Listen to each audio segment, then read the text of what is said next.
জুলাই জাতীয় সনদের বাস্তবায়নের উপায় সম্পর্কিত সুপারিশ অন্তর্বর্তীকালীন সরকারের প্রধান উপদেষ্টা অধ্যাপক মোহাম্মদ ইউনূসের কাছে হস্তান্তর করেছে জাতীয় ঐকমত্য কমিশন।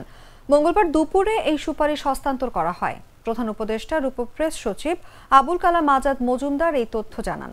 এদিকে প্রধান উপদেষ্টার প্রেস উইং দুপুরে রাজধানীর বেইলি রোডের ফরেন সার্ভিস একাডেমিতে প্রেস ব্রিফিংয়ে গণমাধ্যমের সদস্যদের আমন্ত্রণ জানিয়েছেন। প্রধান উপদেষ্টার উপপ্রেস সচিব আবুল কালাম আজাদ মজুমদার জানান, প্রেস ব্রিফিংয়ে অধ্যাপক আলী রিয়াজ এবং জাতীয় ঐকমত্য কমিটির সদস্যরা বক্তব্য রাখবেন। আমরা আজকে শুরু করি। আজকে একটা মহান ঐতিহাসিক দিবস, সেটা স্মরণ করি আমরা আমাদের সবাই শুরু করি। আজকে কমিশনের ঐকমত্য কমিশনের পক্ষ থেকে সরকারের কাছে রিপোর্ট প্রদান করা হবে। এটা গুরুত্বপূর্ণ বিশিষ্ট দিন জাতির ইতিহাসে। আমরা শুরু করেছিলাম অভ্যুত্থান, তারপরে সবচেয়ে গুরুত্বপূর্ণ অধ্যায় ছিল জুলাই ঘোষণা, জুলাই ঘোষণার পরে জুলাই সনদ।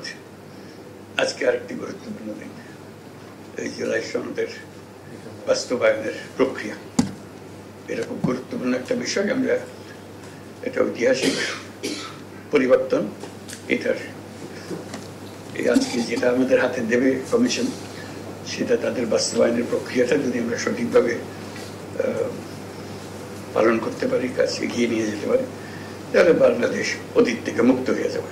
এটি হলো বিষয়। আমরা সেই অতীত থেকে মুক্ত হতে চাই, নতুনভাবে বাংলাদেশ গড়ার কাছে নিযুক্ত হতে চাই। সেটার পথ দেখাবে আমাদের এই সনদের বাস্তবায়ন কিভাবে হবে।